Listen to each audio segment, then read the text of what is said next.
अस्सलामुअलैकुम स्टूडेंट्स, आज हम हिस्ट्री पढ़ेंगे। ठीक है, तो सबसे पहले आप अपना बुक का नाम देख लीजिए। आपकी बुक का नाम है सोशल प्लानेट। इसका पहले कंटेंट ओपन करते हैं और देखते हैं आपका सिलेबस क्या है। तो आपके वैसे टोटल चैप्टर तो हिस्ट्री में 10 हैं। ठीक है, आज हमें हिस्ट्री करना है, जिसमें से हम चैप्टर फर्स्ट और चैप्टर सेकंड कंप्लीट कर चुके हैं। और टोटल चैप्टर जो आपके हाफ ईयरली में आ रहे हैं वो हैं चैप्टर नंबर 5 तक। ठीक है, ये हो जाएगा SA1 तक। यहाँ लिख लिए SA1। ये आपके 5 चैप्टर SA1 में आ रहे हैं। ठीक है, यानी हाफ ईयरली में first, second, third, fourth and fifth, ये पांचों चैप्टर आपके किस में हैं? हाफ ईयरली में, जो आपके हाफ ईयरली एग्जाम होंगे उसके, जिसमें हमने 2 चैप्टर कर लिए हैं। आज हमें करना है ruling the country side chapter number 3। तो पेज नंबर 21 ओपन करिए, रूलिंग द कंट्री साइड, इसे आज कंप्लीट करेंगे। पेज नंबर 21 ओपन कर लिए। Page number 21, ruling the country side, part number 4। आपको याद होगा हमने पिछला चैप्टर 2 पार्ट में कराया था, पार्ट 2 और पार्ट 3 में। ये किस में आएगा? हमारा पार्ट 4 में। देखिए मैं दिखा दे रहा हूँ आपका पिछला चैप्टर। आपके पिछले चैप्टर में हमने स्टार्टिंग में यहाँ लिखा था पार्ट 2। ठीक है, चैप्टर 2 था, पार्ट 2 लिखा था। फिर हमारा पार्ट 2 कहाँ कंप्लीट हो गया था? हमारा पार्ट 2 यहाँ कंप्लीट हो गया था। ठीक है, बैटल ऑफ प्लेजी तक। उसके बाद हमने डा बैटल से पार्ट 3 स्टार्ट किया था। यहाँ पर पार्ट 3 स्टार्ट किया था हमने, और फिर ये पूरा हमने ये सब किस में कराया था? ये सारा पार्ट 3 में कराया था ये सब, और विद एक्सरसाइज। इसकी एक्सरसाइज भी आपकी पार्ट 3 में कराई थी। तो आज चैप्टर नंबर 3 है हमारा, ये हमें किस में करना है? पार्ट 4 में करना है। ठीक है, ये हमारा किस में है? पार्ट 4 में है। तो यहाँ पर आप लिख लिए पार्ट 4, डेट मेंशन कर दिए किस दिन की, मतलब वीडियो किस दिन अपलोड हो रही है। जिस दिन यूट्यूब पर ये वीडियो अपलोड हो जाएगी उस दिन की यहाँ पर डेट लिख दिएगा। रूलिंग द कंट्री साइड मतलब, रूलिंग द कंट्री साइड का मतलब क्या है? पहले तो यही समझ लिए। रूलिंग द कंट्री साइड का मतलब है कंट्री में हुकूमत करना, मतलब किसी कंट्री में हुकूमत करना, रूल करना, इसे हम कहते हैं रूलिंग द कंट्री साइड। ठीक है, किसी कंट्री में रूल करना, इसे हम कहते हैं रूलिंग द कंट्री साइड। हमारा चैप्टर ही यही है, मतलब देश पर शासन कर रहे हैं। अगर कोई देश पर रूल कर रहा है तो उसे हम कहेंगे रूलिंग द कंट्री साइड। मतलब कोई उस पर रूल कर रहा है, किसी देश पर रूल कर रहा है, तो उसे हम क्या कहेंगे? Ruling the country side. अब स्टार्ट करते हैं चैप्टर। पहला क्या है यहाँ पर स्टार्टिंग में?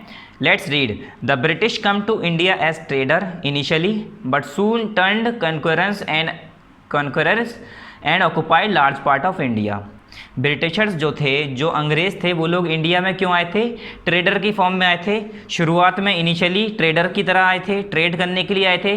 बट सून टर्न कॉन्करर्स, मगर बाद में वो कॉन्करर बन गए। कॉन्करर कहते हैं कब्जा करने वाले, हड़पने वाले। वो हड़पने वाले बन गए, इंडिया को हड़पने लगे। And occupy large part of India, और इंडिया का काफ़ी हिस्सा ऑक्युपाई कर लिया, घेर लिया, काबू कर लिया, कब्जे में कर लिया। ठीक है, हड़प लिया, मतलब काफ़ी पे अपना राज जताने लगे, मतलब अपना रूल जताने लगे, अपने अंडर ले लिया। कई तरह से मैं इसे बता सकता हूँ। ठीक है, the east India company established it's firm control over administration. जो ईस्ट इंडिया कंपनी थी, आपने इससे पहले चैप्टर पढ़ा होगा ना, ईस्ट इंडिया कंपनी जो इंडिया से आई थी। मेनली यहाँ पर कई ईस्ट इंडिया कंपनी आई थी, मगर ब्रिटिश ईस्ट इंडिया कंपनी यहाँ पर रह गई थी। बाकी इंडिया कंपनी हार गई थी, वो चली गई थी। फ्रांस से और पता नहीं कहाँ कहाँ से कंपनियाँ आई थी, वो सब चली गई। बस ब्रिटिश से जो आई थी, ब्रिटेन से, वही रह गई थी, जो ब्रिटिश की कंपनी थी। ठीक है, तो वही अब यहाँ पर हुकूमत करने लगी थी। तो द फॉर्मुलेटेड पॉलिसीज, ये क्या कह रहे हैं? The east India company establish it's firm control over administration. East India company ने, फर्म कहते हैं ठोस, ठीक है, सख्त कंट्रोल कर लिया था एडमिनिस्ट्रेशन के ऊपर। पूरी तरह से हावी हो चुके थे ये लोग, इनका मतलब हुकूमत होने लगी थी एक तरह से, ये कंट्रोल करने लगे थे पूरे एडमिनिस्ट्रेशन को। They formulated policies to look after the territories, और इन्होंने काफ़ी पॉलिसीज़ भी बनाई कि टेरिटरीज़ को देखने के लिए। The policies were made in the interest of the Britishers, और जितनी भी पॉलिसीज़ बनाई गई थी वो ब्रिटिशर्स के फ़ायदे के लिए, ब्रिटिशर्स के इंटरेस्ट के तौर पर बनाई गई थी। The welfare of the common people was never given any importance, और जो आम लोगों का जो वेलफेयर थी, आम लोगों की भलाई के लिए कोई भी इम्पोर्टेंस नहीं दी जा रही थी। कि आम मतलब ये जो ब्रिटिशर्स जो जितने भी पॉलिसीज़ बना रहे थे, ये सिर्फ़ और सिर्फ अपने फ़ायदे के लिए बना रहे थे। वहाँ के लोकल पीपल, यहाँ हिंदुस्तान के जो पहले के लोग रह रहे थे, उन लोगों के लिए ये सारी चीज़ें, ये सारे पॉलिसीज़ नहीं बना रहे थे। ठीक है, उनकी भलाई के लिए कोई काम नहीं कर रहे थे। Indian villagers villages were self-sufficient. When the British rule was established in India, जब ब्रिटिश रूल इंडिया के अंदर इस्टेब्लिश हुआ था, मतलब जब ब्रिटिश इंडिया के अंदर रूल करने आए थे, यहाँ पर इस्टेब्लिश किया था, अपना रूल शुरू किया था उन्होंने, तो जो इंडिया के विलेजेस थे, इंडिया के गांव थे, वो सेल्फ सफिशिएंट थे, मतलब आत्मनिर्भर थे, मतलब इंडिपेंडेंट थे, अपने ऊपर डिपेंड रहते थे, किसी पर डिपेंड नहीं रहते थे। कोई काम करना होता था अपने आप करते थे, किसी पर डिपेंड नहीं होते थे। ठीक है, सेल्फ सफिशिएंट मतलब होता है इंडिपेंडेंट, किसी पे डिपेंड ना रहना। ठीक है, तो जब ब्रिटिश यहाँ पर इस्टेब्लिश हुए थे, जब यहाँ पर ब्रिटिश हुकूमत करने के लिए आए थे, या जब पहले तो तिजारत के तौर पे आए थे, ठीक है, तिजारत के तौर पे, बिज़नेस के तौर पे, मगर बाद में ये क्या हो गए, यहाँ पर रूल करने लगे। The villagers mostly produce things for their use, और जो विलेजर्स थे, जो गांव वाले सारे लोग थे, वो क्या करते थे, अपने लिए सारी चीज़ें उगाया करते थे, जो भी चीज़ें वो उगाया करते थे अपने लिए उगाया करते थे, और वो सेल्फ सफिशिएंट थे, मतलब अपने लिए वो काफ़ी थे, किसी और पे डिपेंड नहीं करते थे कि वो खेती करेगा तब खाऊंगा, ऐसा कोई काम नहीं था। हर विलेजर्स अपने लिए अपनी चीज़ें प्रोड्यूस कर रहा है, जो उसकी यूज़ के तौर पर है, जो उसे यूज़ करना है, जो उसकी ज़िंदगी में इस्तेमाल दे है, वो सारी चीज़ें इंसान खुद प्रोड्यूस कर रहा था उस ज़माने में। The farmers own the land they cultivated, और जो फार्मर्स जिस पे किसानी करते थे वो उनकी खुद की ज़मीन होती थी। A small part of their produce was paid to the king as revenue, और उनका जो प्रोड्यूस होता था, जो भी कुछ वो उगाते थे, उसमें से थोड़ा सा हिस्सा वहाँ के राजा को दे दिया जाता था।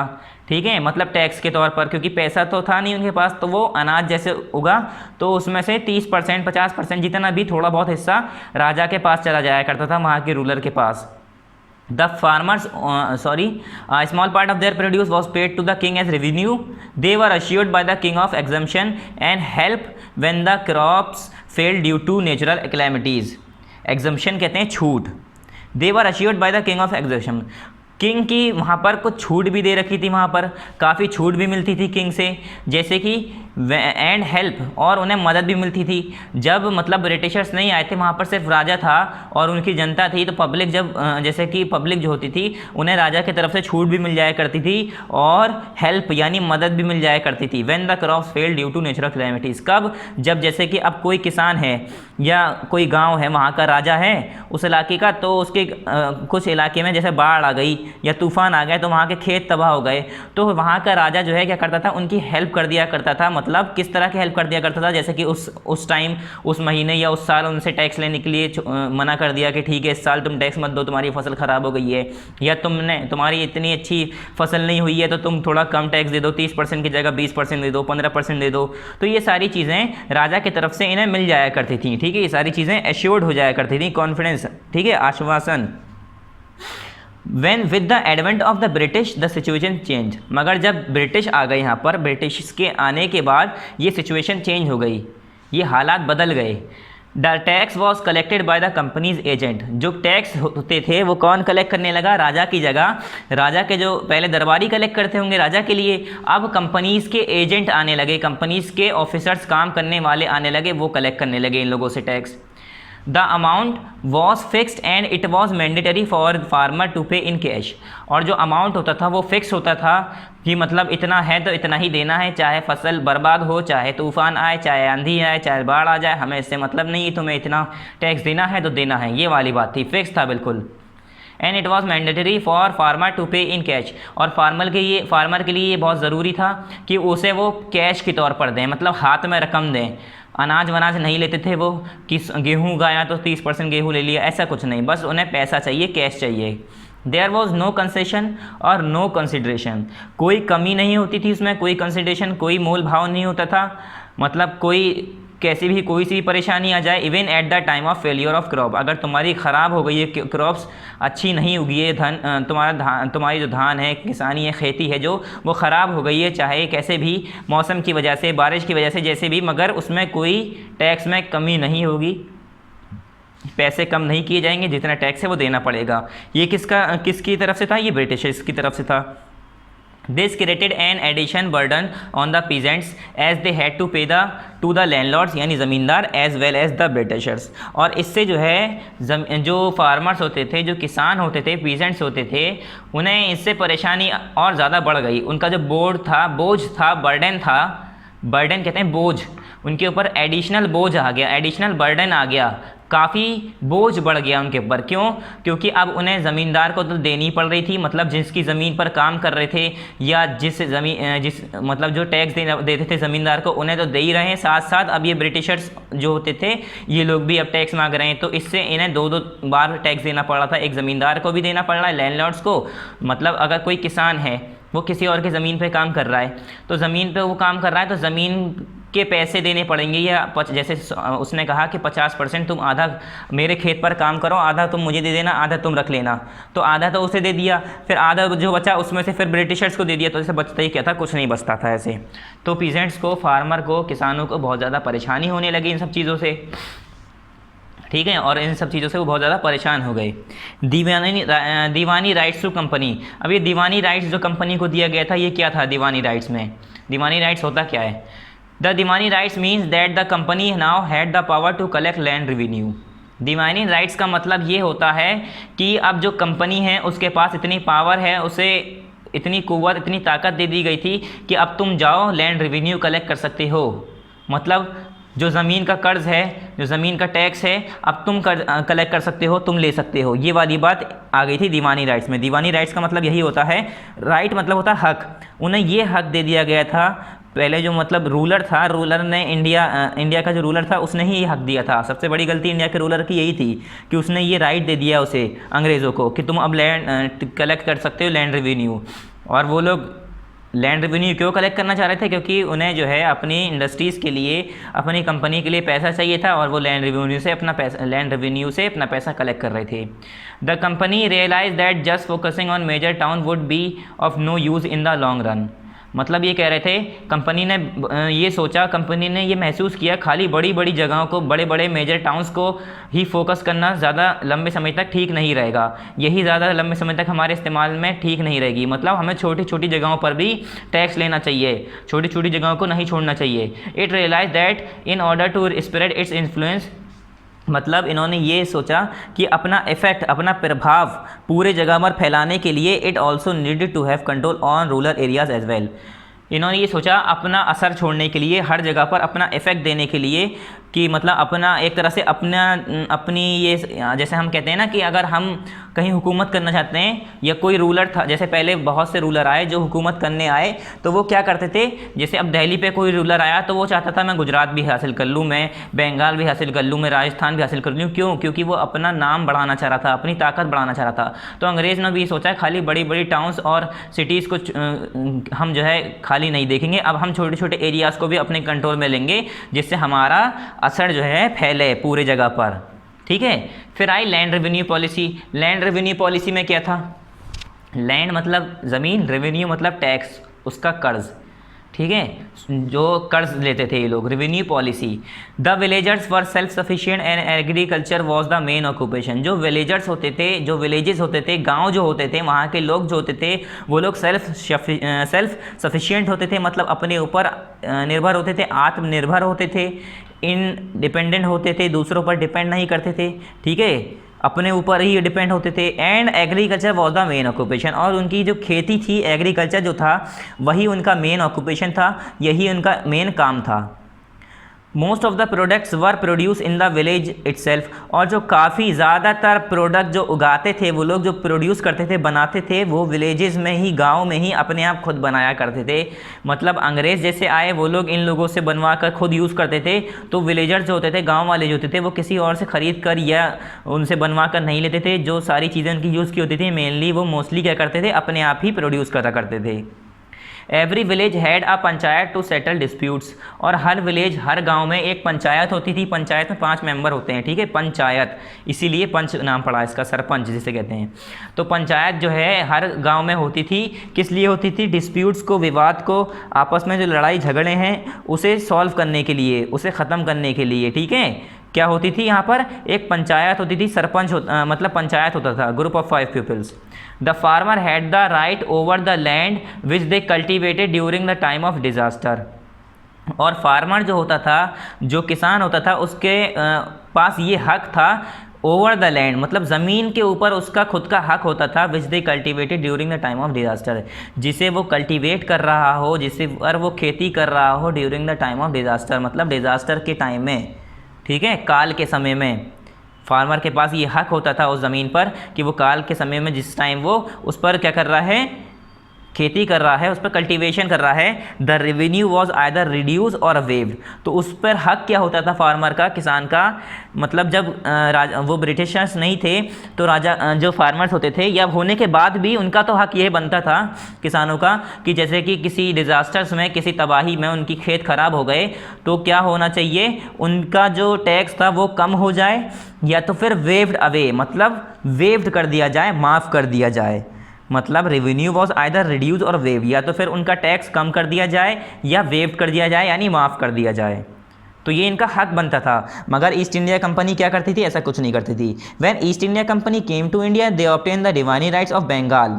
जब ईस्ट इंडिया कंपनी इंडिया में आई उन्हें दीवानी राइट्स मिला बंगाल का, मतलब बंगाल में वो टैक्स लैंड रेवेन्यू कलेक्ट कर सकते थे। बंगाल में ही दीवानी राइट्स मिला था कि मतलब तुम बंगाल का टैक्स कलेक्ट करके उसका पैसा तुम खुद रख सकते हो, ये वाली बात थी। बिहार एंड उड़ीसा, बिहार में और उड़ीसा में, इन 3 जगहों पर इन्हें इसे दीवानी राइट मिला था। कब, 1765 में। They continue to collect revenues in the traditional method by the company officials. और ये ट्रेडिशनल मेथड को ही यूज़ करके, मतलब जो पहले राजा महाराजा उनके जो जिस तरह से लैंड रेवेन्यू कलेक्ट करते थे उसी तरह से इन्होंने क्या किया, कंपनी ऑफिशियल्स को भेजकर, कंपनी ऑफिशियल्स को इस्तेमाल करके, इनके जो कंपनी ऑफिशियल्स होते थे वो लोग जाते थे इसी तरह से ट्रेडिशनल मेथड में ही कलेक्ट करते थे land revenue. The officials started collecting huge amount from the farmer और अनऑफिशियली। अब राजा ने तो ये कहा था तुम ठीक है वहाँ पर टैक्स कलेक्ट कर सकते हो, मगर राजा ने ये थोड़ी नहीं कहा था कि तुम जाओ टैक्स बढ़ा कर, खूब बढ़ा कर पैसा मांगो उनसे, ठीक है। तो जो ऑफिशियल्स होते थे, जो कंपनी के जो मेंबर होते थे, मतलब जिसका काम होता था, वो उन्होंने क्या किया, ज़्यादा अमाउंट में पैसा कलेक्ट करना शुरू कर दिया, ज़्यादा पैसा लेना शुरू कर दिया उन लोगों से। In the amount from the farmer unofficially. Unofficially मतलब जो अनऑफिशियल हो, गैर कानूनी मतलब कह सकते हैं हम, कि मतलब जो सही नहीं था उसके बावजूद वो ज़्यादा पैसे बढ़ा कर उन लोगों से, जो उनके जो ऑफिशियल्स लोग होते थे वो लोग कलेक्ट करना शुरू कर दिया उन लोगों ने tax. When income got reduce, जब उनकी इनकम रिड्यूस हो गई, Warren Hasting introduce a system called Izaradari system. Warren Hasting जो था उसने एक सिस्टम निकाला जिसका नाम है Izaradari system, by which the biggest bidder was given the right to collect revenue for a period of 5 year. जिसके ज़रिए इजारादरी सिस्टम में क्या था, बिगेस्ट बिडर, बिडर कहते हैं, आपने बिड सुना होगा, मतलब बोली लगाना, बिड मतलब बोली लगाना, बिडर कहते हैं बोली लगाने वाला। तो बोली लगाने वालों को इन्होंने क्या किया, रख लिया, उन्हें हक दे दिया, मतलब ये राइट दे दिया कि जो आप बोली लगाने वाले जो होते थे, बोली लगाने वाले भी अलग होते हैं। जैसे हम कहते हैं ना, जैसे नीलामी होती है तो उसमें बोली लगाई जाती है, ठीक है, इसी तरह से बोली लगाने वाले होते हैं, वो अलग अलग काम होते हैं अलग अलग जगह पर। तो उन्हें ये हक दे दिया वॉरेन हेस्टिंग ने कि आप लोग जाइए और लैंड रेवेन्यू 5 साल तक आप लोगों का ये हक है कि आप ही लोग कलेक्ट करेंगे। हाउएवर दिस सिस्टम फेल्ड, मगर ये सिस्टम फेल हो गया because the bidder were not interested in the improvement of land but started extracting money from peasant. अब क्या हुआ था, जो ये जो मेथड था, पहले जो ऑफिशियल्स थे वो लोग खूब अमाउंट में इनसे टैक्स लेना शुरू कर दिया, पहले तो फार्मर से, फिर इन लोगों की तनख्वाह जो है, इनकी इनकम जो है बहुत ज़्यादा गिर गई, ठीक है, फार्मर की इनकम बहुत ज़्यादा गिर गई। अब जब सारा टैक्स ही बढ़ देंगे तो उनके पास क्या बचेगा। फिर वॉरेन हेस्टिंग ने इजादारी सिस्टम निकाला जिसमें काफ़ी बड़े बड़े जो बिडर्स होते थे, जो बोली लगाने वाले होते थे, उन्हें काम दिया गया कि 5 साल के लिए कि आप लोग कलेक्ट कर सकते हैं लैंड रेवेन्यू, ठीक है, 5 साल के लिए उन्हें काम दे दिया। मगर ये सिस्टम फेल हो गया, इजादारी सिस्टम फेल हो गया। क्यों? क्योंकि जो बिडर्स होते थे, जो बोली लगाने वाले होते थे, अब बोली लगाने वाले मतलब इनका काम है, अब इन्हें काम दिया है कि तुम जाओ टैक्स कलेक्ट करो। तो अब इनका कोई नाम तो है नहीं कि रमेश सुरेश, तो बिडर ही नाम आपको बताएंगे कि ये बोली लगाने वाले थे, ठीक है। तो ये लोग क्या करते थे, ये इसमें जब इन्होंने टैक्स लेना शुरू किया तो कोई इम्प्रूवमेंट तो आया नहीं लैंड में, ज़मीन की में कोई इम्प्रूवमेंट आ रहा है चाहे नहीं आ रहा है, इन्हें इससे मतलब नहीं था, कोई इंटरेस्ट नहीं था। बर्बाद हो रही है तुम्हारी ज़मीन, होती रहे, हमें तो टैक्स चाहिए, ये वाली बात थी। But start extracting money from peasant, इन्होंने कोई इम्प्रूवमेंट नहीं देखा, ज़मीन ख़राब होती जा रही है, बस खेती करते जाओ, हमारे लिए पैसा देते जाओ, बस एक्सट्रैक्टिंग मनी फ्रॉम पीजेंट्स, बस किसानों से पैसा ऐंठते गए, ये सारी चीज़ होने लगी। Since the collection of tax was a vital requirement of the country, और जैसा कि हम सभी जानते हैं, या ब्रिटिशर्स बहुत ज़्यादा मतलब ब्रिटिशर्स इस बात को लेकर बहुत सहमत थे कि जो कलेक्शन ऑफ टैक्स है, जो टैक्स कलेक्ट करते थे ये लोग, ये बहुत ज़्यादा ज़रूरी था कंपनी के लिए। क्यों? कंपनी का जो भी पैसा या खर्च आता था वो कहाँ से आता था? जो ये लोग गांव वालों से, विलेजर्स थे, जो इंडियंस थे, जहाँ से भी टैक्स कलेक्ट कर रहे हैं वहाँ से जो पैसा आता था उससे अपनी कंपनी को चला रहे थे। They introduce 3 new system to collect revenue. अब इन्होंने इसीलिए 3 नए सिस्टम बनाए रेवेन्यू कलेक्ट करने के लिए, टैक्स कलेक्ट करने के लिए, पैसा ऐंठने के लिए एक तरह से कह सकते हैं। क्योंकि अब ये देखिए कि ये जो ईस्ट इंडिया कंपनी है, यहाँ पर आके इन्होंने कंपनी ख़रीदी, फ्री में सामान खरीद रहे हैं, लोगों से सामान सस्ते में ले जा रहे हैं, ठीक है, कि हमने बॉन्ड साइन करा रखा है तुम्हारे राजा से, तुम हम पर टैक्स नहीं लगाओगे, हमें सामान सस्ते में दोगे, ऐसे करके काफ़ी चीज़ें मैंने आपके पिछले चैप्टर में पढ़ाई हैं, आपको याद होगा तो आप समझ रहे होंगे। क्या करते थे वो लोग? फ्री में ज़्यादातर उन्हें जो है काफ़ी, और अपने घर का सामान भी ये कह के ले जाया करते थे कि हम अपने फैक्ट्री में अपने कंपनी के लिए ले जा रहे हैं, तो उन्हें सस्ता ले जाया करते थे। इन्हें राजा ने ये कह दिया था ना कि आप लोग अब टैक्स नहीं दिया करिए, आप लोग को टैक्स माफ़ है। इन लोगों ने टैक्स माफ़ करा लिया था अपने ऊपर, तो ये इस चीज़ का फ़ायदा उठाने लगे। फिर ऐसे करते करते ये उल्टा टैक्स लेने लगे। तो ये बताइए, अब जो भी कुछ इनकी कंपनी से कमाई हो रही है वो कंपनी में तो लगा रहे नहीं है। जैसे इंसान क्या करता है, अगर 50 रुपये का सामान बेचता है तो 50 रुपये का सामान बेचा, फिर 50 रुपये का खरीदता है, तब वो 60 का बेचता है, ऐसी तो होता है। तो पैसा तो अपना यूज़ करता है, मगर ये लोग क्या कर रहे थे, जो कंपनी से पैसा और इनकम आ रही थी वो चीज़ें, तो वो पैसा तो यूज़ ही नहीं कर रहे थे, वो तो अपना बढ़ाते ही जा रहे थे, पैसा सेव करते जा रहे थे बाकायदा। उसके जगह क्या कर रहे थे ये लोग, गांव वालों से, जो विलेजर्स होते थे, जो पीजेंट्स होते थे, किसान होते थे, उन लोगों से उल्टा पैसा लिया करते थे अपनी कंपनी में यूज़ करने के लिए। मतलब इनका तो बस प्रॉफिट ही प्रॉफिट हो रहा था, कोई नुकसान तो था ही नहीं, अपना पैसा तो इस्तेमाल ही नहीं कर रहे थे। ठीक है, these were the permanent settlement, the Mahalwari system and the Ryotwari system. तो इन्होंने जो 3 सिस्टम निकाले थे टैक्स कलेक्ट करने का, एक था परमानेंट सिस्टम। क्वेश्चन अगर आता है 3 सिस्टम बताओ, तो एक नाम है उसका परमानेंट सिस्टम, महलवारी सिस्टम और रेवतवारी सिस्टम। ये 3 सिस्टम थे जो इन्होंने ब्रिटिशर्स ने इंट्रोड्यूस करे थे, मतलब बनाए थे, स्टार्ट किए थे टैक्स कलेक्ट करने के लिए। अब ये 3 सिस्टम, इन सिस्टम में है क्या क्या क्या हुआ था, कैसे इस सिस्टम में टैक्स कलेक्ट करते थे, ये आगे पढ़ेंगे। तो पेज नंबर 22 ओपन करिए। यहाँ देखिए द परमानेंट सेटलमेंट। पहला क्या है हमारा परमानेंट सेटलमेंट। इसमें क्या था, British officials believe that investing in land to improve agriculture was the only way to improve the economy. British officials जो थे उन्होंने ये बिलीव करा, उन्होंने ये भरोसा था उन्हें कि that investing in land to improve agriculture was the only way to improve the economy. अब ज़मीनें ख़राब होने लगी, क्योंकि उन्हें जब इजादारी सिस्टम में उन्होंने 5 साल के लिए जो बिडर्स होते थे उन्हें ज़मीन दे दी, इन्होंने ज़मीन पे ध्यान नहीं दिया, बस टैक्स करते गए, ज़मीनें ख़राब होने लगी। तो जो ब्रिटिश ऑफिशियल्स थे उन लोगों ने क्या सोचा कि अगर हमें पैसा कमाना है, अपनी इकोनॉमी को बढ़ाना है, अपने पैसे को बढ़ाना है, तो हमें क्या करना पड़ेगा, एग्रीकल्चर इम्प्रूवमेंट करना पड़ेगा। जो किसानी कर रहे हैं, जो खेती कर रहे हैं, उसमें पैसा लगाकर उसे इम्प्रूव करना पड़ेगा, बेहतर करना पड़ेगा।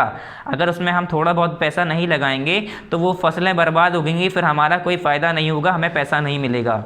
तो इन्होंने ये सोचा, ठीक है, परमानेंट सेटलमेंट में।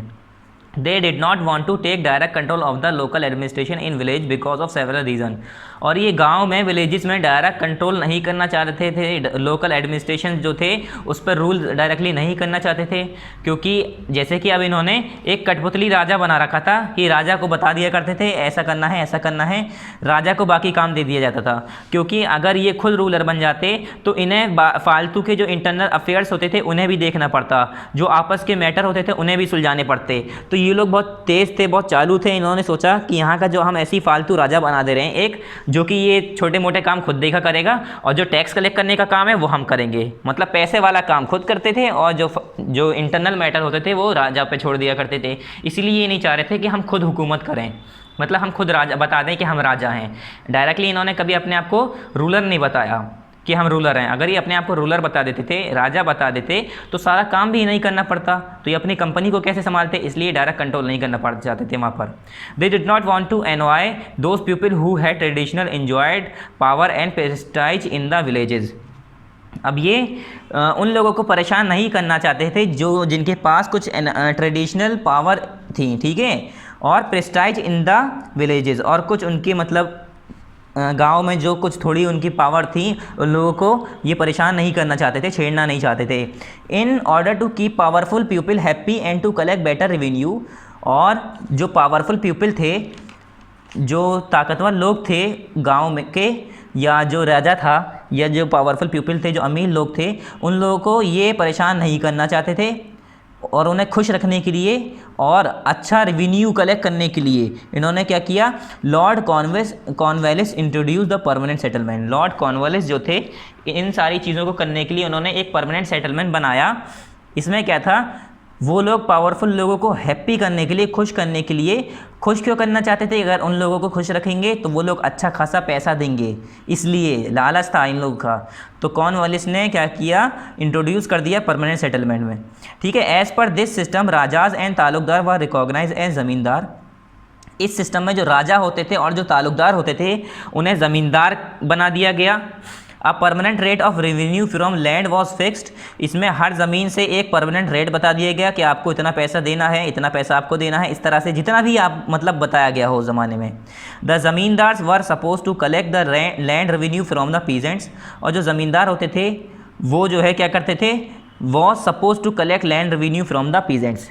पीजेंट्स जो किसान होते थे उससे क्या करते थे, कलेक्ट करते थे लैंड रेवेन्यू, ज़मीन का टैक्स कलेक्ट करते थे। और ज़मींदार बनाया किसे गया था, राजा और ताल्लुकदार को। राजा और ताल्लुकदार को इन्होंने, बताओ, राजा और ताल्लुकदार को इन्होंने ज़मींदार बना दिया, टैक्स कलेक्ट करने के लिए काम दे दिया। तो यानी ये उस टाइम यही पावरफुल थे, राजा और ज़मीन लोग, ताल्लुकदार, हर कोई इनके कंट्रोल में है, तो यानी पावरफुल तो यही हुए ना उस time. As per the permanent settlement, अब परमानेंट सेटलमेंट के हिसाब से the rate of revenue was not to be increase even in future. अब इसमें कुछ फीचर्स बताए थे इन्होंने, कुछ इसमें की फीचर्स ये थे कि परमानेंट सेटलमेंट में ये इन्होंने एक बात कही थी कि जो रेट था रेवेन्यू का, जो टैक्स था, वो इंक्रीज़ नहीं होगा फ्यूचर में। जितना हमने आपको बता दिया इतना ही हमेशा आपको पैसा देना है, इतना ही टैक्स भरना है, ये कभी बढ़ेगा नहीं। ठीक है, ये वाली बात थी। फिर the company officials believe that this would give some motivation to zamindar to invest in the land. जो कंपनी ऑफिशियल्स थे वो ये सोचते थे कि हम ऐसा काम करेंगे तो इससे जो ज़मींदार हैं उन्हें कुछ मोटिवेशन मिलेगा और वो अपना कुछ पैसा भी ज़मीन में लगाएंगे, और जिससे हमारी ज़मीन, इनकी ज़मीन बेहतर होगी तो फिर ये खेती भी अच्छी होगी, खेती अच्छी होगी तो हमारे पास टैक्स आएगा। सारी चीज़ अपने फ़ायदे के लिए ही सोच रहे हैं। Zamindars would be assured of long term returns from the land and the company would be assured of continuous flow of revenue.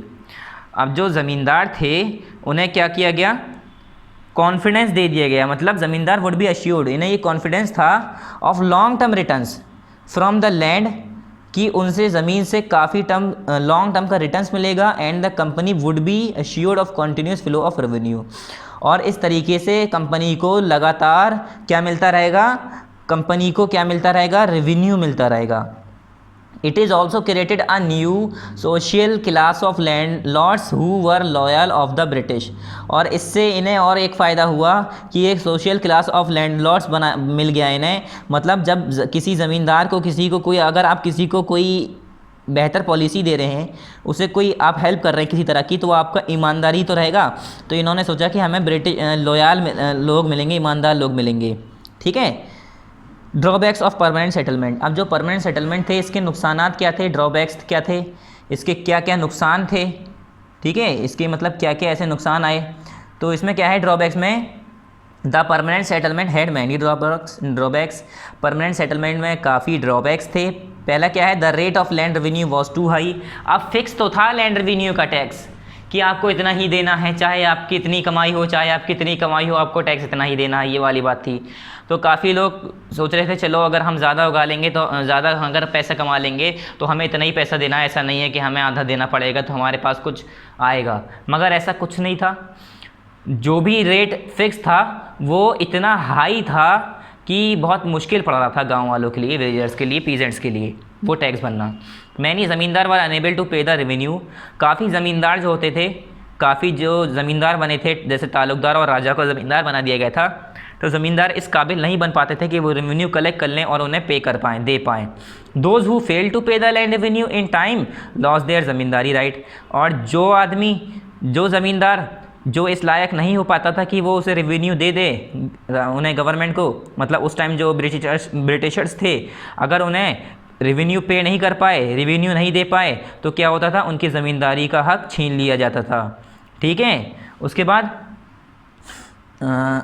ज़मींदार who loss ज़मींदारी rights were angry with the company. फिर क्या होने लगा, वो ज़मींदार जिनका ज़मींदारी का हक छीन लिया गया गवर्नमेंट से, वो जो है क्या हो गए, उनसे एंग्री हो गए, कंपनी से नाराज़ हो गए।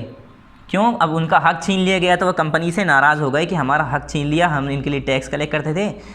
फिर उसके बाद zamindar were not interested in investing in development of the land as they hardly receive any benefits from it.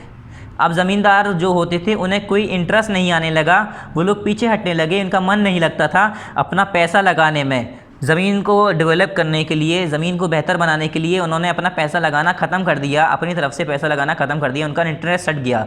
क्योंकि as they hardly receive any benefit from it, क्योंकि उन्हें इतना पैसा लगाने के बाद भी सारा बेनिफिट सारा अंग्रेज़ ले जा रहे थे, सारा पैसा, तो उन्हें कोई फ़ायदा ही नहीं हो रहा था। तो उन्होंने सोचा कि अब तो इससे हमें कोई फ़ायदा नहीं है, तो इनका इंटरेस्ट इस चीज़ से हट गया। They were happy by taking their share from the crop production, और वो लोग इस चीज़ से बस खुश थे कि वो क्रॉप प्रोडक्शन से थोड़ा बहुत उन्हें शेयर मिल जाया करता था। In the early of 19th century, जो अगर 19th सेंचुरी की शुरुआत में बात करें हम, एग्रीकल्चर प्रोडक्शन ग्रू सिग्निफिकेंटली, तो एग्रीकल्चर प्रोडक्शन जो था वो सिग्निफिकेंटली काफ़ी ज़्यादा प्रोड्यूस हुआ था, काफ़ी ज़्यादा उगा था, काफ़ी ज़्यादा एग्रीकल्चर प्रोडक्शन हुआ था। This mean that there was an increase in the income of zamindar but land revenue did not increase. और इसका मतलब क्या था, जो इनकम थी, जो ज़मींदारों की जो उनकी तनख्वाह थी वो बढ़ी, मगर जो लैंड रेवेन्यू था वो इंक्रीज़ नहीं हुआ। ठीक है। फिर उसके बाद peasant also found that the permanent settlement system was oppressive. Peasant ने ये भी देखा जो परमानेंट सेटलमेंट सिस्टम है ये बहुत ज़्यादा ऑपरेसिव है, कठोर है, कोई रहम नहीं है इसमें हमारे लिए। अगर हमारी फसल ख़राब होती है तो हमें फिक्स, जो हमारा फिक्स है टैक्स, वो हमें देना ही है। दे हैड टू पे वेरी हाई रेंट टू ज़मींदार, ज़मींदार को बहुत ज़्यादा रेंट देना पड़ता था, किराया देना पड़ता था। Due to high rent peasant often fell in a डेब्ट ट्रैप, और हाई रेंट, काफ़ी ज़्यादा किराए की वजह से ये लोग किस में बंध गए, डेब्ट ट्रैप, मतलब कर्ज का जाल बुन गया इनके चारों तरफ। अब क्या होता था, इतना पैसा ये दे नहीं पाते थे तो कर्ज में दबते चले जा रहे थे पीजेंट्स, फार्मर जो भी होते थे। A peasant failing to repay the debt was evicted from the land which was being tilled by his family since many generation। अब क्या होता था, जैसे कि अब ज़मींदार जो हमारे पीजेंट्स हैं वो लोग इस काबिल नहीं हो पा रहे थे कि वो लोग क्या दे पाएँ, टैक्स दे पाएँ, क्योंकि अब जो खेत में जो भी थोड़ी बहुत किसानी कर रहे हैं, जो पैसा आ रहा है वो सारा टैक्स दे दिया अंग्रेज़ों को, कुछ उन्हें दे दिया, उसके बावजूद भी कोई फ़ायदा नहीं है। तो वो इतना ज़्यादा चार्ज होने के बावजूद, मतलब अगर कभी कभी ऐसा होता था किसान की खेती ख़राब हो गई, पूरी बाढ़ आ गई, तो इससे अब क्या करें, वो कहाँ से टैक्स भरें, तो वो टैक्स नहीं भर पाते थे, फिर वो कर्ज़ में डूब जाते थे। अब कर्ज़ में डूब गए तो वो कर्ज़ कैसे चुकाएं, कर्ज़ भी नहीं चुका पा रहे थे। एक तो पहले से टैक्स लगातार चला रहा है, उसके बाद कर्ज़ भी आ रहा है, तो इससे क्या हो रहा था इन लोगों के साथ, ये लोग पूरी तरह से कर्ज़ में दबते जा रहे थे, और इनकी जो थोड़ी बहुत ज़मीन होती थी वो भी किसके पास चली जाया करती थी, इन्हीं ज़मींदार के पास। मतलब कर्ज़ चुकाने के चक्कर में ये लोग, इन लोगों की कर्ज़ लेने के चक्कर में जो इनका कर्ज़ होता था, कर्ज़ा होता था, किराया होता था, वो ज़मीन हड़प लिया करते थे, ज़मीन ले लिया करते थे कर्ज़ के तौर पर। ठीक है। फिर दहम महलवारी सिस्टम। अब महलवारी सिस्टम में क्या होता है, महलवारी सिस्टम दूसरा सिस्टम है, अभी मैंने पहला बताया था आपको परमानेंट सिस्टम, फिर महलवारी सिस्टम, फिर तीसरा है हमारा रेवटवारी सिस्टम। ये टैक्स कलेक्ट करने का हमारा एक सिस्टम था। ठीक है। महलवारी सिस्टम पढ़ते हैं। अब इसमें क्या है, in the early 19th century the company started to feel a need for charge in the revenue collection system. अब जो अर्ली शुरुआत की 19th सेंचुरी में जो कंपनी ने क्या सोचा कि ज़रूरत है change in the revenue collection system, ये चेंज है। ठीक है। इन्हें क्या सोचा इन्होंने कि अब ज़रूरत पड़ने लगी, इन्होंने मतलब ये सोचा कि कुछ ज़रूरत है हमें, कुछ ज़रूरी है, हमें नीड है, हमें ये ज़रूरी होना चाहिए, मतलब ये सोच रहे थे कि अब कुछ ना कुछ हमें चेंज करना चाहिए रेवेन्यू कलेक्शन सिस्टम में, उसे चेंज करने की ज़रूरत पड़ेगी या पड़ गई इनके हिसाब से। मतलब इन्होंने सोचा अब कुछ ज़रूरत पड़े है कि हमें कुछ रेवेन्यू सिस्टम में अलग चीज़ करी जाए। तो इन्होंने क्या किया, villages were seen as important social institution in the northern India society. Northern India society की जो विलेजेस होते थे उन्हें जो है एक इम्पोर्टेंट सोशल इंस्टीट्यूशन माना गया। मतलब ये इस तरह से देखा जाता है इन्हें। The British felt a need to preserve this institution, और ब्रिटिश जो होते थे इन्होंने ये सोचा कि इस इंस्टीट्यूशन को हमें बचाए रखना है। An English man called Holt Mackenzie, एक इंग्लिश आदमी मतलब अंग्रेज़ आदमी जिसका नाम क्या है, Holt Mackenzie, devise a new system in 1822, इन्होंने एक नया सिस्टम बनाया 1822 में। Areas of modern Uttar Pradesh world called North Western provinces of Bengal during those days, जब उस ज़माने में, कब किस टाइम की बात है, जब उत्तर प्रदेश का जो नॉर्थ वेस्ट वाला पार्ट है वो बंगाल वाले प्रोविंसेस ऑफ बंगाल में आता था। Uttar Pradesh were called North Western provinces of Bengal, Uttar Pradesh किस में आता था, North Western provinces of Bengal में आता था उस ज़माने में, ठीक है। Under the direction of Mackenzie district collector undertook a survey of villages in these provinces. अब इस प्रोविंसेस में मतलब उत्तर प्रदेश में अगर देखा जाए, प्रोविंसेस कौन सी, नॉर्थ वेस्टर्न प्रोविंसेस बंगाल कौन सी, उत्तर प्रदेश, यानी उत्तर प्रदेश में मैकेंजी के डायरेक्शन के अंडर रहकर मतलब उनके हुक्म के हिसाब से डिस्ट्रिक्ट कलेक्टर जो था उसने एक सर्वे किया गांव में, पूरे विलेजेस में, ठीक है। They devise a detail plan of rates of revenue to be collected from each village, उन्होंने एक डिटेल प्लान बनाया कि कितना रेवेन्यू, कितना टैक्स कलेक्ट करना चाहिए हर गांव से। A village was called a Mahal in this system, इस सिस्टम में गांव को महल नाम दिया गया।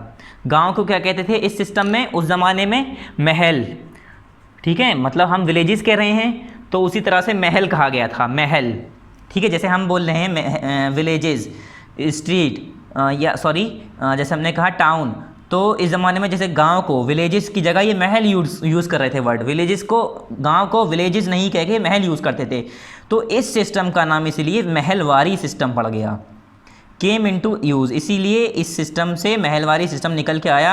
In the Mahalwari system the village headman was given the charge of revenue collection, जो विलेज का गांव का हेडमैन होता था उसे चार्ज ऑफ रेवेन्यू कलेक्शन दिया जाता था, ठीक है, उसे चार्ज दिया जाता था रेवेन्यू कलेक्शन का, जो भी रेवेन्यू कलेक्ट करेगा वो।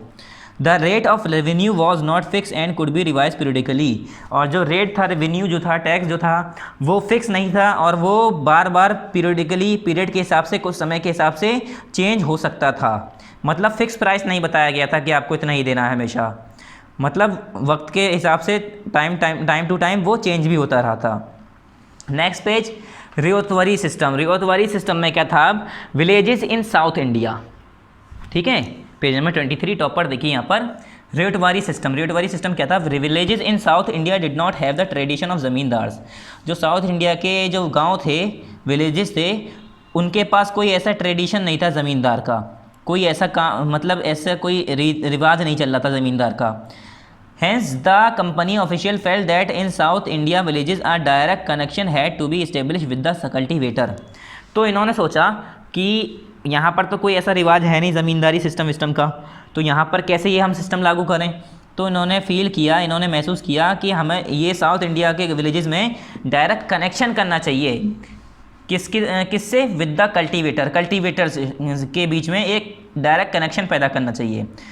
The cultivator was known as ryot, और उस ज़माने के जो कल्टीवेटर होते थे, जो कल्टीवेट करते थे, जो धान वान किसानी करते थे, मतलब उन्हें रियोत के नाम से जाना जाता था। किस नाम से, रियोत के नाम से। Which gave the name ryotwari system, जिसकी वजह से इन्होंने उस सिस्टम को, मतलब रियोत से जो टैक्स कलेक्ट करेंगे, जो वहाँ के जो गांव वाले लोग हैं, विलेजर्स के लोग हैं, जो कल्टीवेटर हैं, उनसे जो टैक्स कलेक्ट करेंगे, उस टैक्स कलेक्ट करने के सिस्टम को क्या नाम दिया इन्होंने, रियोतवारी सिस्टम, ठीक है। Ryots had to pay the land revenue directly to officials appointed by the company. अब कंपनी के ज़रिए कुछ ऑफिशियल्स, कुछ काम करने वाले, उनके मेंबर अपॉइंट कर दिए गए, ठीक है, लागू कर दिए गए, और वो सारा रियोट्स जो होते थे उन्हीं लोगों को, रियोट्स जो होते थे मतलब रियोट्स कल्टीवेटर मतलब आदमी हैं ये लोग, ठीक है, वहाँ के लोग, वो लोग उन्हीं ऑफिशियल्स को डायरेक्टली लैंड रेवेन्यू पे करते थे। द रेवेन्यू वॉज फिक्स्ड, वो जो रेवेन्यू होता था वो फिक्स होता था।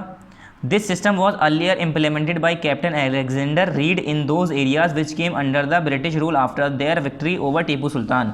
और ये रेवेन्यू सिस्टम पहले किसके ज़रिए आया गया था, ये इंडिया के अंदर पहले ये कैप्टन अलेक्जेंडर के ज़रिए आया था।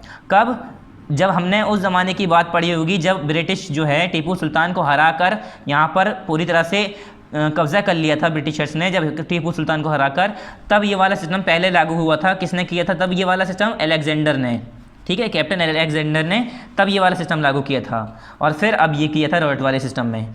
This system was later developed by Thomas Munro in the villages of South India. और फिर एक बार थॉमस मुनरो ने भी ये वाला सिस्टम साउथ इंडिया के विलेजेस में, गाँव में क्या किया था, ये वाला सिस्टम डेवलप किया था। Monroe was of the belief that the British should act as paternal figure and should be seen as taking care of the cultivators.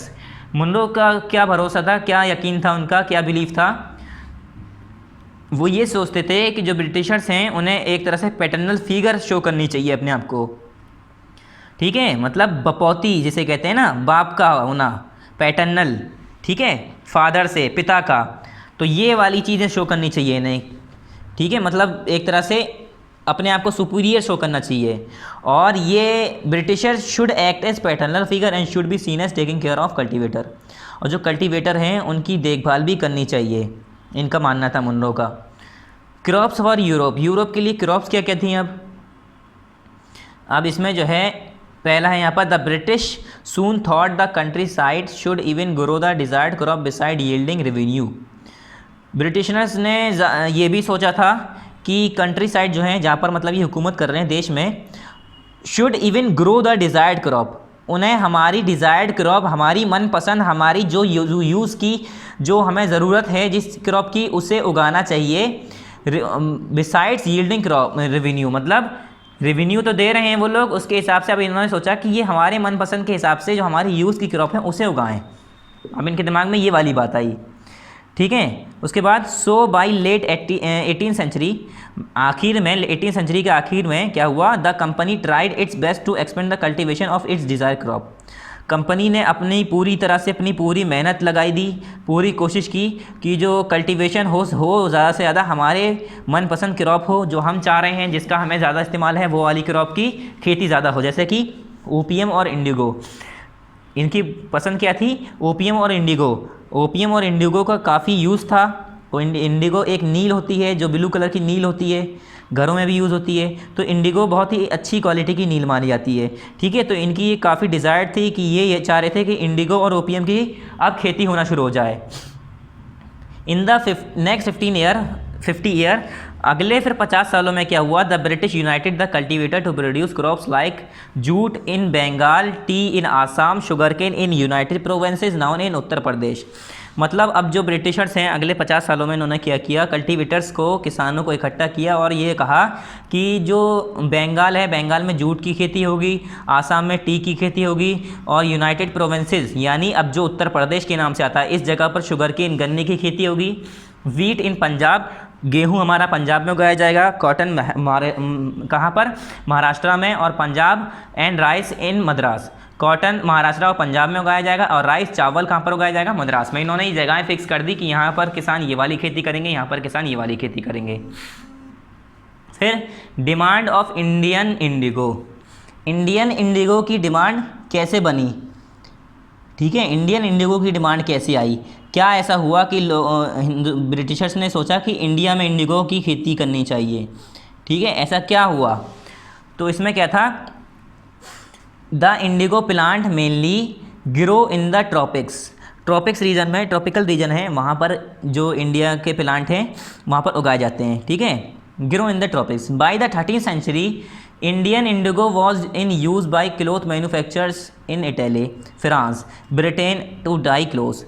फिर 13वीं सेंचुरी में क्या होने लगा, जो इंडिया में इंडिगो, जो नील की खेती होती थी, उससे जो मैन्युफैक्चरर होते थे, जो कंपनी में कपड़े बनाने वाले होते थे, वो क्या करते थे, इटली में, जैसे फ्रांस में, ब्रिटेन में, ये लोग कपड़े को कलर करने के लिए, डाई करने के लिए इंडिगो को यूज़ करने लगे, इंडिगो की खेती के लिए, मतलब कहने लगे, मतलब इसका इस्तेमाल करने लगे, ठीक है, डाई के तौर पर कपड़े को रंगने के लिए इंडिगो की यूज़ करने लगे। But very small amount of Indian indigo was able to go to Europe market due to its high demand and late supply making its expensive. क्यों?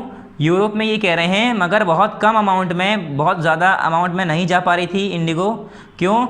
क्योंकि इसकी डिमांड ज़्यादा थी, हर कोई यही चाह रहा था कि इंडिगो हमें मिल जाए, और इसकी सप्लाई कम थी, इसकी वजह से ये महंगा भी हो रहा था। अब 10 चीज़ हैं, ख़रीदने वाले 2 हैं, तो वो उन्हें तो पता है कि 10 चीज़ हैं, अभी कोई नहीं है, कंपटीशन के लिए हम आराम से ख़रीद लेंगे, कोई सा भी चूज़ करके सस्ता मिल जाएगा उन्हें। एक चीज़ है, ख़रीदने वाले 10 हैं, या चलो मान लो 3 हैं, तो लोग, जो दुकान वाला होगा वो सोचेगा कि जो मुझे सबसे ज़्यादा पैसे देगा मैं उसे बेचूंगा, तो उस चीज़ की कीमत बढ़ जाती है जो चीज़ कम होती है मार्केट में। तो इसी तरह से यहाँ पर इंडिगो बहुत कम थी, ये महंगी थी इसी वजह से, क्योंकि इसकी सप्लाई कम थी। Finding no alternative the European depending on other plant called wood, कोई अल्टरनेटिव नहीं मिला तो यूरोपियन जो थे वो वोट्स, ये भी एक नील, ये भी डाई होती है, इसके प्लांट पर डिपेंड होने लगे, which was use in place of indigo to dye cloth, जो कि इंडिगो की जगह पर यूज़ करते हैं ये लोग कपड़े को डाई करने के लिए। To make violet and blue dye, किस लिए? वॉयलेट और ब्लू कलर की डाई बनाने के लिए, क्योंकि अब इसकी कमी पड़ रही थी इंडिगो की, तो इन्होंने वोट्स का यूज़ करने शुरू कर दिया। Woads was more easily available in Europe and was grown in northern Italy, south France and parts of Germany and Britain. Woads जो है ईजिली हर जगह यूरोप में मिल जाया करती थी, ये नॉर्थ इटली में उगाई जा रही थी, साउथ फ्रांस में उगाई जा रही थी, जर्मनी के कुछ हिस्सों में और ब्रिटेन के कुछ हिस्सों में भी इसकी खेती हो रही थी। The producer of woad got worried and force their government to ban the important of indigo in their country, जो प्रोड्यूसर्स थे, जो किसान थे, वो लोग डरने लगे। डरने क्यों लगे? क्योंकि ये इसकी खेती से क्या होता है, अगर आपने एक बार इसकी खेती कर ली तो वो जगह जहाँ पर इसकी खेती की गई होगी, जहाँ पर ये डाई वोड या इंडिगो उगाई गई होगी, वो जगह ख़राब हो जाती है, फिर उस पर कोई चावल गेहूँ ये सब हम उगा नहीं सकते।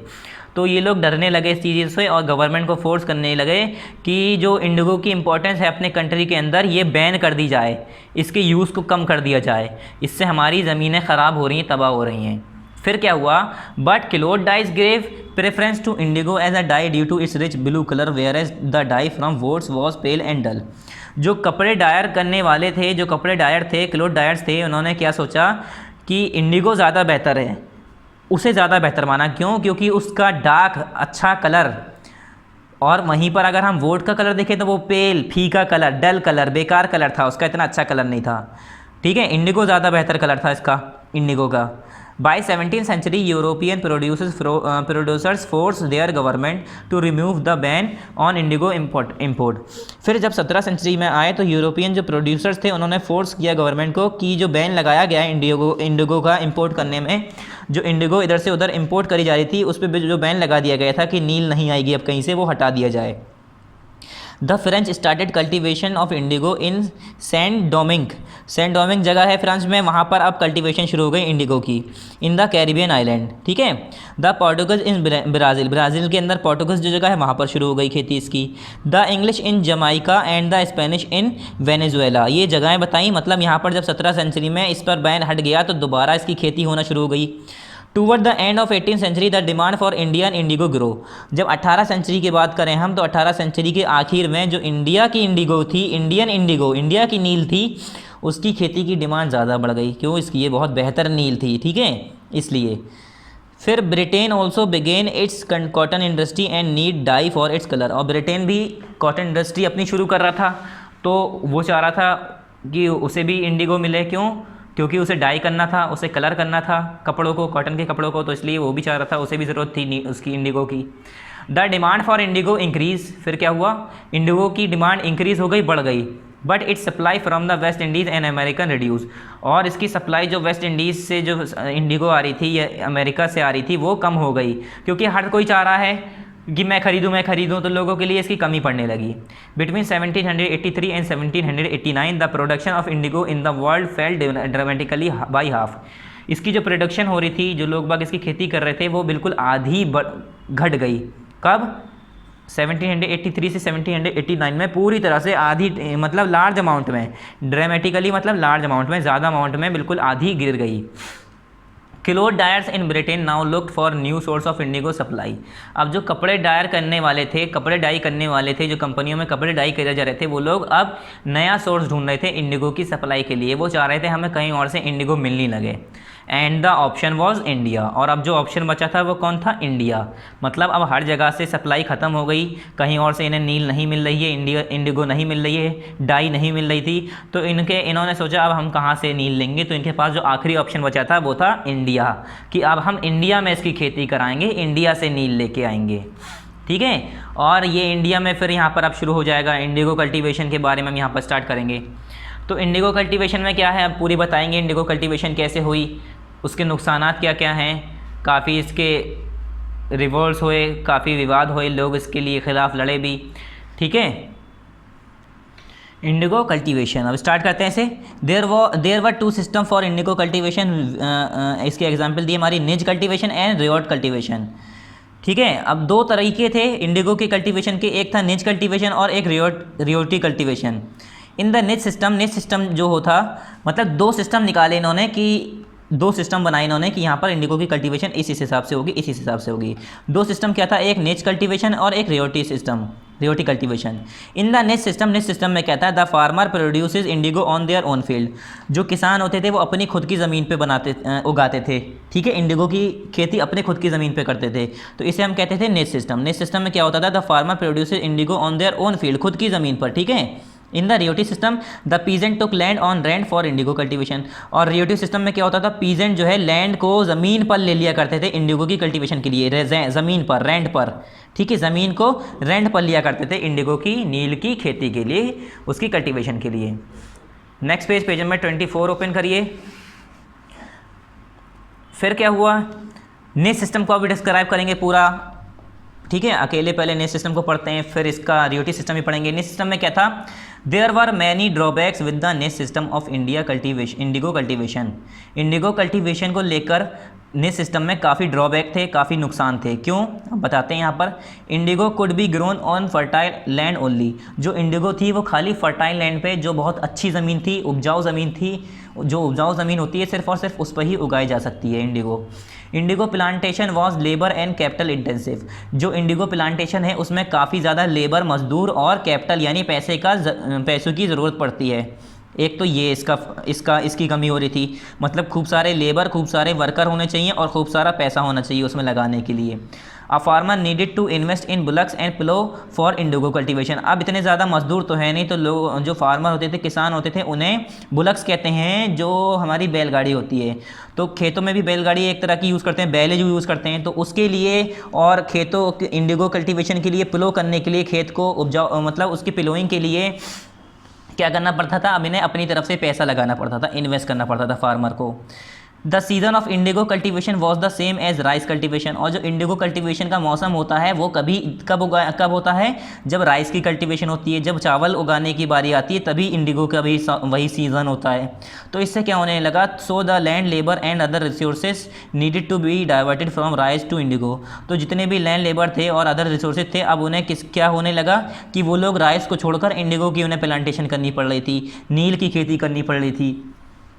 और उस ज़माने में वैसे उस टाइम किसकी खेती करते थे, वो चावल की, मगर चावल और इंडिगो एक ही टाइम पर उगती है उसी मौसम में, तो अब राइस की खेती ना करके उन्हें इंडिगो करनी पड़ रही थी। Moreover as most of the villages were densely populated. और क्या होता था, काफ़ी जगह पर, काफ़ी गाँव में ज़्यादातर घने इलाके होते थे, मतलब ज़्यादातर लोग होते थे, मतलब लार्ज साइज़ प्लॉट नहीं होते थे, बड़े बड़े जगह नहीं होती थी इंडिगो की प्लांटेशन के लिए। ठीक है, large size plot were also scarce कहते हैं कमी। तो बड़ी बड़ी ज़मीनों में भी कमी आने लगी। अब ये समझ ली छोटा सा गांव है, उसमें खूब सारे लोग रह रहे हैं, तो किसान जो है खेती के लिए ज़मीन कहाँ से लाएगा, अपने रहने के लिए उसे जगह मिल जाए वही बहुत है। इतनी सारे लोग हैं इतनी सी जगह में, उसमें भी वो बहुत मुश्किल से रह रहे हैं, अब खेती के लिए कहाँ से जगह छोड़ देंगे वो।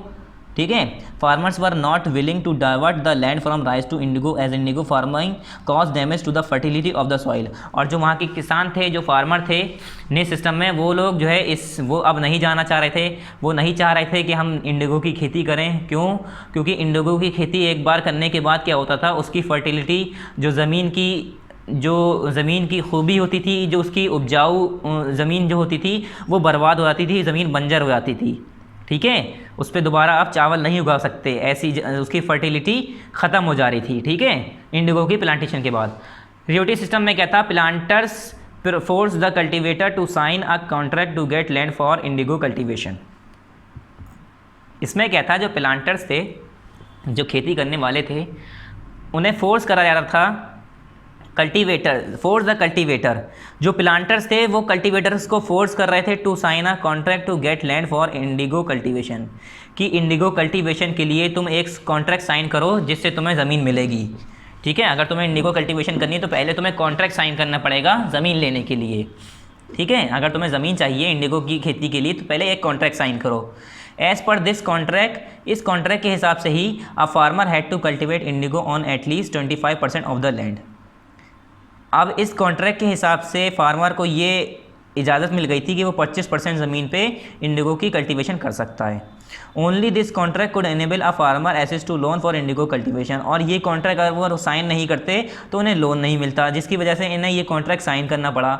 लोन क्यों चाहिए था? लोन इसलिए चाहिए था क्योंकि इंडिगो की खेती के लिए पैसा ज़्यादा लगता है, तो इतना पैसा उनके पास था नहीं, तो उन्होंने सोचा पैसा लगा दे रहे हैं खेती के लिए। अब किसान तो यही सोचते थे कि बाद में हमें इससे बेनिफिट होगा, मगर सारा बेनिफिट अंग्रेज़ ले जाते थे। तो arrangement of seed and other resources were the responsibilities of farmer, और जो सारी अरेंजमेंट, सीड लाना, सारा गाय लाना, हल लाना, जो भी सारा सामान लाना, ठीक है, फर्टिलाइज़र लाना, मैन्योर लाना, ये सारा काम किसका था? ये सारा अरेंजमेंट किसान को खुद करना पड़ता था। उसके बाद द ब्लू रेबेलियन, अब फिर ब्लू रेबेलियन शुरू हुआ। तो ब्लू रेबेलियन में क्या था ये पूरा आपको एक्सप्लेन करना पड़ेगा। ठीक है, इसमें मतलब ये था कि एक तरह से विवाद होना शुरू हो गया, विद्रोह होना शुरू हो गया, लोग बाग खिलाफ होना शुरू हो गए ब्लू रेबेलियन में। ठीक है, मतलब जो अंग्रेज़ थे अब उनकी जो इंडिगो प्लांटेशन थी उससे लोग बाग परेशान होने लगे, तंग होने लगे, तो ब्लू रेबेलियन शुरू हुआ, एक तरह का विवाद शुरू हुआ। तो ऐसा करते हैं हम यहाँ पर ये हमारा जो टॉपिक है यहीं पर कंप्लीट कर दे रहे हैं। तो ये हमारा हो गया पार्ट 4 कंप्लीटेड। यहाँ पर आप लिख लिए पार्ट 4 कंप्लीटेड। अब ये हम ब्लू रेबेलियन से और एक्सरसाइज जो है हमारी वो किस में कराएंगे? पार्ट 5 में कराएंगे। देखिए हमने पार्ट 4 में स्टार्ट किया था, हमने चैप्टर 3। ठीक है, मैं आपको शुरू से दिखा रहा हूँ। चैप्टर 3 हमने पार्ट 4 में स्टार्ट किया था। पहला चैप्टर हमारा पार्ट 1 में आया था, फिर सेकंड चैप्टर पार्ट 2, पार्ट 3 में हमने 2 वीडियो बनाई थी। अब हमारा थर्ड चैप्टर पार्ट 4 और पार्ट 5 में आएगा। पार्ट 4 हमने यहाँ से स्टार्ट किया है। ठीक है, स्टार्टिंग से स्टार्ट किया है। पार्ट 4 कंप्लीट कहाँ हुआ है? हमने ये सारा इसमें कंप्लीट किया है, और कंप्लीट हुआ है हमारा रियोटिव सिस्टम पे। यहाँ पर पार्ट 4 कंप्लीटेड। अब यहाँ पर लिख लिए आप अभी, ठीक है, यहाँ पर भी लिख लिए पार्ट 5 यहाँ से आपका स्टार्ट होगा। पार्ट 5 स्टार्टेड, यहाँ से आपका पार्ट 5 स्टार्ट होगा। ठीक है, आप यहाँ पर लिख लिए पार्ट 5 स्टार्ट, यहाँ पर लिख लिए पार्ट 4 कंप्लीटेड। यहाँ पर आपका ये पार्ट 4 कंप्लीट हो गया। अब नेक्स्ट वीडियो में पार्ट 5 की वीडियो में आपका ये ब्लू रेबेलियन से लेकर आपकी सारी एक्सरसाइजेज इसमें हम कराएंगे। मैं आपको थोड़ा सा बता दे रहा हूँ दोबारा, हमने कन्फ्यूज़न नहीं होनी चाहिए आपको। हमने फर्स्ट चैप्टर किस में किया था? मैं आपको फर्स्ट चैप्टर से दिखा रहा हूँ। हमने इसका फर्स्ट चैप्टर किस में किया था? फर्स्ट चैप्टर हमने किया था पार्ट 1 में। ये हमने फर्स्ट चैप्टर किया था, chapter number 1, how, when and where, पूरा पार्ट 1 में। ये हमारा फर्स्ट चैप्टर हमारा कंप्लीट हो गया था एक्सरसाइजेस के साथ, सारा हमारा पार्ट 1 में। फिर हमारा चैप्टर 2 स्टार्ट हुआ था, तो हमने यहाँ पर लिखा था पार्ट 2। फिर इसमें हमने पार्ट 2 में कहाँ तक पढ़ा था? यहाँ पर नेक्स्ट पेज तक पढ़ा था, battle of प्लेजी, cause of battle of प्लेजी वाला पार्ट। यहाँ तक पार्ट 2 कंप्लीट हो गया था। अब हमारा पार्ट 2 कंप्लीट हो गया था यहाँ पर। फिर हमने पार्ट 3 यहाँ पर स्टार्ट किया था। यहाँ पर हमारा पार्ट 3 स्टार्ट हुआ था द बैटल से। फिर पार्ट 3 में हमने ये पूरा चैप्टर यहाँ से जितना भी हमने ये रीड किया, फिर इसकी एक्सरसाइज कंप्लीट करी। यहाँ पर एक्सरसाइज पूरी पार्ट 3 में कंप्लीट की। अब चैप्टर नंबर 3 हमारा पार्ट 4 में स्टार्ट हुआ। अब ये हमने यहाँ कहाँ पर कंप्लीट किया है? पार्ट 4 हमने कंप्लीट किया है यहाँ पर। अब नेक्स्ट वीडियो में हम जो हमारी वीडियो आएगी वो आएगी पार्ट 5 द ब्लू रेबेलियन। ठीक है, इसमें ही हम सारी एक्सरसाइज करेंगे पार्ट 5 में। सो आपका ये हमारा पार्ट 4 यहाँ कंप्लीट हो गया बच्चों। थैंक यू, अस्सलामु अलैकुम।